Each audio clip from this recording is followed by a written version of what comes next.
Anissa Goy here with Firehouse Education and this week's Ask Anissa video column. And this week, the question that we have is one that I get asked constantly, and it's probably one of the biggest pain points, I think, for most companies, especially when they're dealing with doing contents restoration.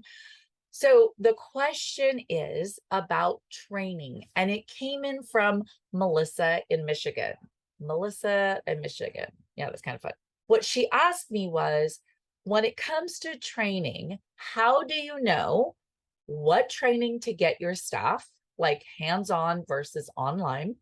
How do you know how often you should be training your staff?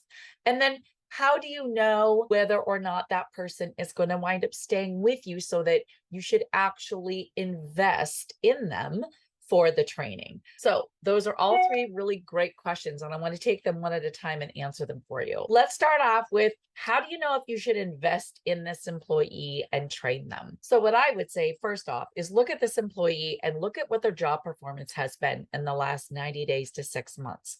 Are they showing progress? Are they someone who is a right fit? They meet your avatar requirements for the perfect employee? Or is it someone that you're just keeping on staff because you feel like you don't have anyone else out there? If this is not a person that does match your avatar of your employee model, which, by the way, if you don't have an avatar, you definitely need to get on that right away. But if they don't match that, then they're probably not a good fit employee, which means why would you invest in them moving forward in training? Which then lends to the next question. If you feel like this employee is not worth investing in for education and training, then why do you have them working for you? Okay, so you might have a little deeper issue there than just worrying about whether or not you should be investing and paying for them for training. Maybe you need to be asking yourself whether they should be working for you at all. So the next point was, how do you know what kind of training? Meaning, is it online? Should we do hands-on? That sort of thing.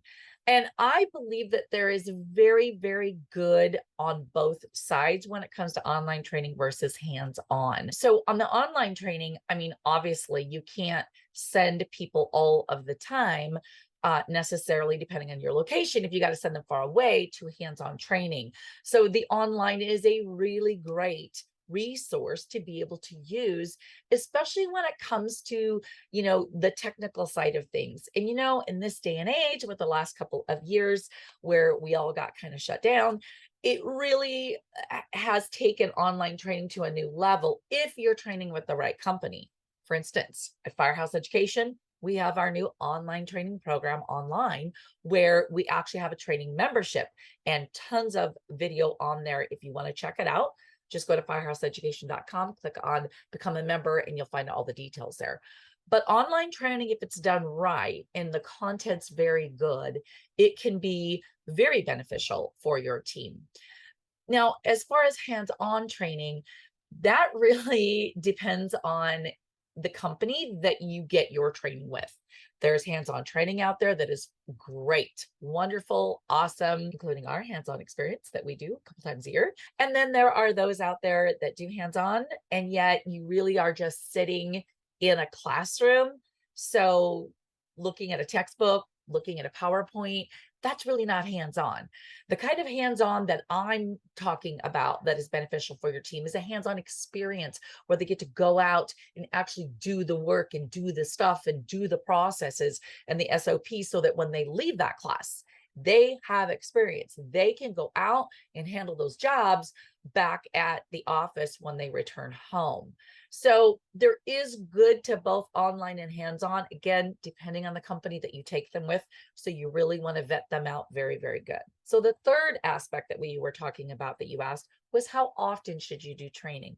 And personally, I think that training needs to be done on a regular basis and consistently, because you're not going to get consistent results if you don't continue to invest in your team and make sure that they are doing each job, each project, the way you want them done in your company, so that you've got that consistency. Okay. So, whether it's a weekly meeting, whether it's, a short meeting each day, 5 minutes a day, Monday through Friday with your team, maybe It's an hour-long meeting like we used to do when we had our employees, where we would have our safety meeting and all of our training videos that we would watch in that hour. And we would normally do that on Monday mornings. So, and then kind of line our week out. So there's a variety of ways that you can do that to make that work for your company. But I do believe in consistent, regular training reinforcement, if you will, is very, very, very important. It will keep the level, keep the bar in your company up there, and the level of performance expectation very top of mind present in your team. So I think that's probably the best bet. All right. Okay, well, Melissa, I hope that answered your question great. And for any of you that may have had questions about training, if you have more questions about training and want to check it out, go on over to our website, firehouseeducation.com. And of course, be sure that you are subscribed to this YouTube channel, Firehouse Education, because I have hundreds of videos on this channel, and there is tons of free educational content on there for you.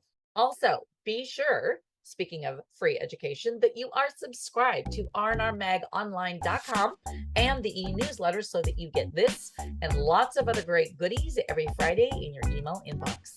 All right, you know the drill. If you have a question for me, please be sure that you email to anisa@firehouseeducation.com, and I just might feature you on next week's Ask Anisa video column.